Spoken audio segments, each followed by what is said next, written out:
Okay, well, another event that goes along with Santa Fe Trail Daze was 𝐅r𝐢d𝐚y, and Chuck Hawkins was the fire chief, and he come in one day at City Hall, and I don't remember how it got started, but it was mentioned that we needed to have a fundraiser because we wanted to be like the other towns that brought in singers or something like that for the celebration.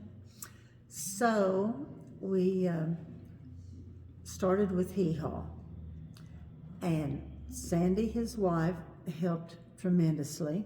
She typed up a lot of papers for us, and we decided to hire Judy Miller to come up and be our singer for the event.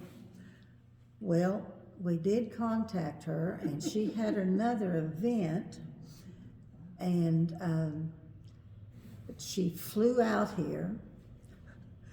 She did a concert, and she flew back to where she was supposed to be originally, and we had 𝐅r𝐢d𝐚y, and we just kept thinking, well, only our family members will come, because, I mean, who puts people on the stage with acting like 𝐅r𝐢d𝐚y people?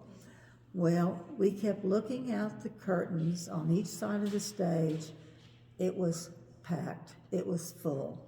I don't know how many it seats. 800 people. Okay.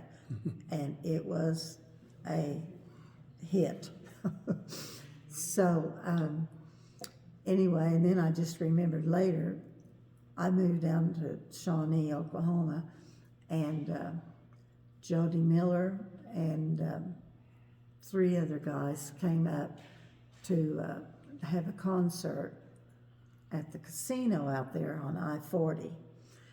And this was many years later, and I went up and I said, do you remember Boise City, Oklahoma? She said, how well do I? Because she had to fly out here, do that during the day, and then fly back for a concert she had that night. So, but 𝐅r𝐢d𝐚y went on for a long time, and everybody enjoyed it. It was local talent, and everybody did an awesome job.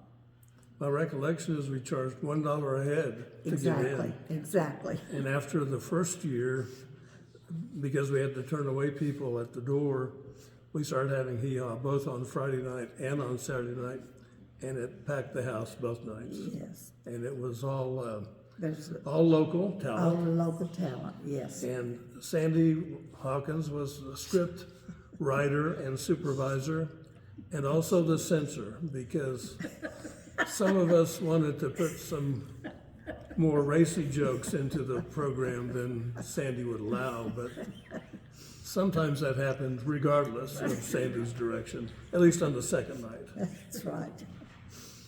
But everybody enjoyed 𝐅r𝐚y. Absolutely. Boise State Chamber of Commerce was very active in the mid-'70s, and We were. they called upon other organizations in town, including the volunteer fire department and sororities and flower club and garden club, and all of those organizations played some role from time to time in the celebration. Okay, and then we did have was it Queen? Queen Coronation, Queen Coronation, and also a Mister, wasn't it? right? And a trail marshal. Yeah, Santa Fe Trail Daze Marshal, yes. Because And I think there's been a queen. parade every year that we've had Santa Fe Trail Daze, and one of the sororities, I believe, has been in charge of the parade That's true. over the years. But Sororities did do a big job for Santa Fe Trail Daze.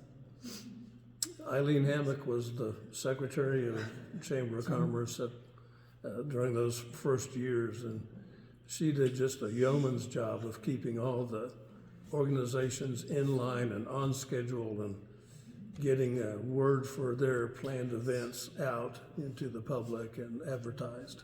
So she was the secretary also for 𝐅r𝐢d𝐚y Inc., the local cable television channel, which had an information channel at the time. So she would put all the Santa Fe Trail Daze schedule of events on the television scan, so everyone would be aware of what was going on around town. She was exceptional secretary. Yes, she was. Yeah, they stayed for a while and then they moved on. Yep. They had the TV cable company, wasn't it? Yes, they In did. Boise City. Yes. In the early years, we required that everyone have on Western attire, and we had beard growing contests. You could buy a permit that would allow you not to shave or not to wear Western attire.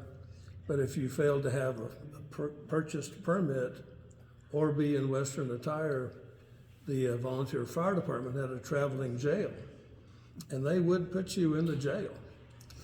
And you would be carried down the parade route in this, what I think was a bear cage once upon a time, that was used as a traveling jail. And sometimes you would get shot, usually with a water gun, but you were subject to being shot if you were traveling in the jail. Chuck Hawkins liked that traveling jail. Yes, he was the fire chief, so he was in charge of that, and he did a good job. He was, I don't know, fire chief for life, I think. I'm not sure. 25 years. Long time. Quite a run. Something else we had was the Little Ombre Rodeo for kids. And I guess, I can't remember what year that started. Was it the first year? And it was like 12 and under or 13 and under, something like that. It was a huge success. The little kids enjoyed that very much. I was the secretary for that, took the entries at City Hall, and it turned out well. They talk about the hybrid. Yeah, one of the events at the Little Ombre Rodeo for intermission was a contest between the JCs and the Chamber of Commerce for a hide race, which involved a piece of rug or carpet at the end of a rope being pulled by a horse. So a JC on horseback and a JC trying to stay on this carpet versus a Chamber of Commerce member on a horse and a Chamber of Commerce member trying to stay on the rug being pulled behind the horse. And it was a 2-horse race, and I do remember it being dusty. So I think I must have been involved in it. I think I was on the rug, because I'm not a horseback rider, so I think we lost. But it was entertaining, It was entertaining. for sure.